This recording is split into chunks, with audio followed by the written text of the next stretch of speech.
crois que c'est le plus important, c'est d'avoir une représentation.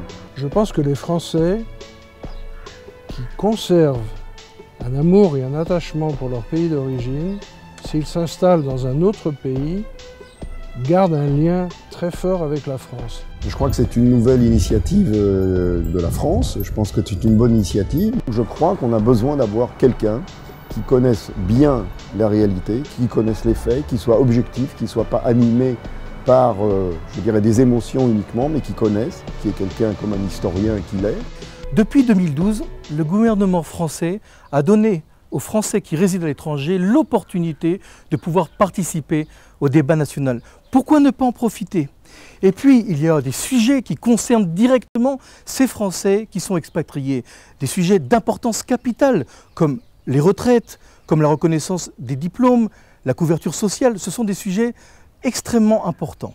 Et puis, ce député sera un relais, c'est un homme de confiance sur lequel on pourra s'appuyer pour représenter les intérêts de ces expatriés.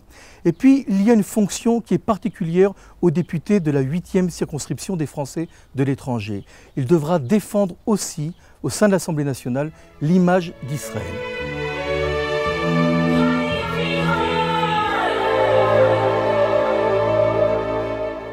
La question, c'est qui va être le plus compétent. Au niveau intellectuel, excusez-moi, mais David est très dur à battre. Voilà, donc je pense qu'il est plus fort que les autres. Il ne suffit pas de venir et de dire je suis candidat. N'importe qui, tout un chacun pourrait être candidat dans une élection pareille. Alors il y a aujourd'hui un jeune par exemple, Jonathan Simon Selem, qui a un site internet. Ça ne suffit pas pour aller et dire je suis candidat, c'est quand même pas possible. Il faut être un peu sérieux, il faut être un peu crédible. S'il revient dans 10 ans, 15 ans et qu'il s'est assez frotté au terrain, alors il n'y a pas de problème, moi je serais prêt à l'écouter. Un candidat valable doit être un candidat libre et indépendant, ce qui est le cas de David Shapira. Quand je vois Valérie Offenberg revenir après son échec de la dernière fois avec les mêmes messages, j'ai fait des voyages de Lagardère, on a compris et c'est très bien. Et je pense que même si Valérie Offenberg n'était pas réélue, elle continuerait à faire des voyages et à travailler pour la coopération. Mais il y a un moment où il faut se regarder dans un miroir et dire est-ce que je suis le meilleur candidat? Il est de centre droit, c'est-à-dire qu'il est dans une position qui lui donne un poste d'observation et une possibilité d'intervention aussi considérable par rapport à tous les autres candidats. Et là, je pense que David Shapira vient et s'impose tranquillement, même s'il y a des Albert Fratian Natania qui sont tous des gens très bien. Mais à un moment, il faut avoir la crédibilité du poste.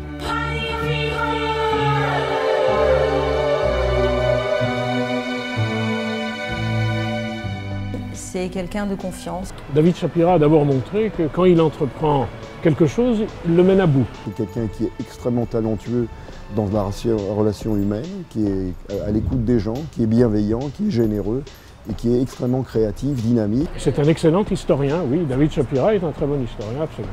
David, c'est quelqu'un qui est comme nous. Ça fait 30 ans qu'il vit ici, il connaît tout sur ce pays. Il vit exactement les mêmes problèmes que nous. Il sait ce qui nous manque. Il est très sympathique. Il est très sympathique. Et deuxièmement, il a le sens de l'humour. Et c'est un père exceptionnel.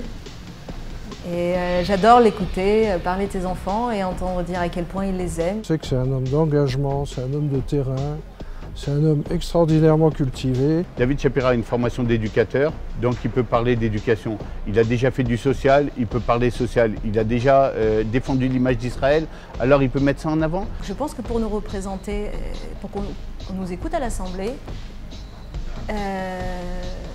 c'est l'homme qu'il nous faut. C'est l'homme qu'il nous faut.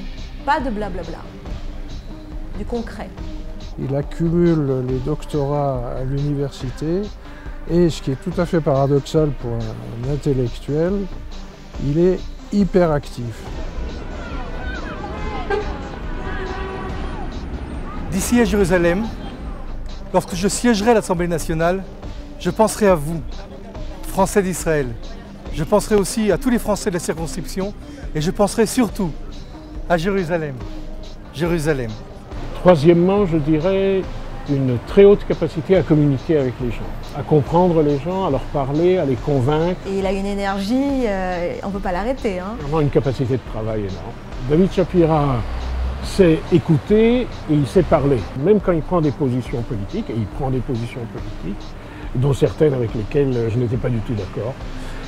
Son aptitude est de comprendre ce qui se passe de l'autre côté, mais de comprendre avec empathie, avec empathie, avec empathie.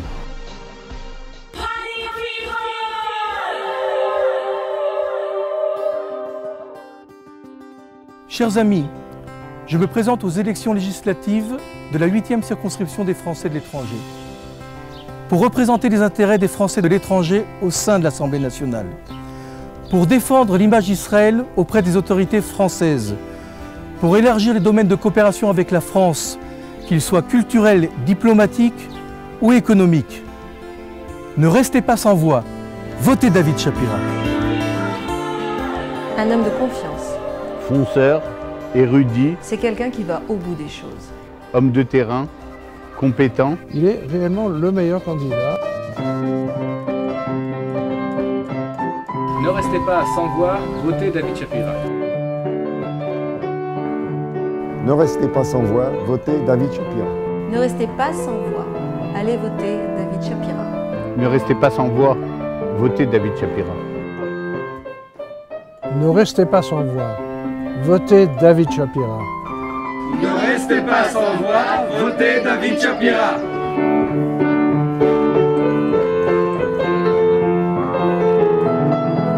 Ne restez pas sans voix, votez David Shapira.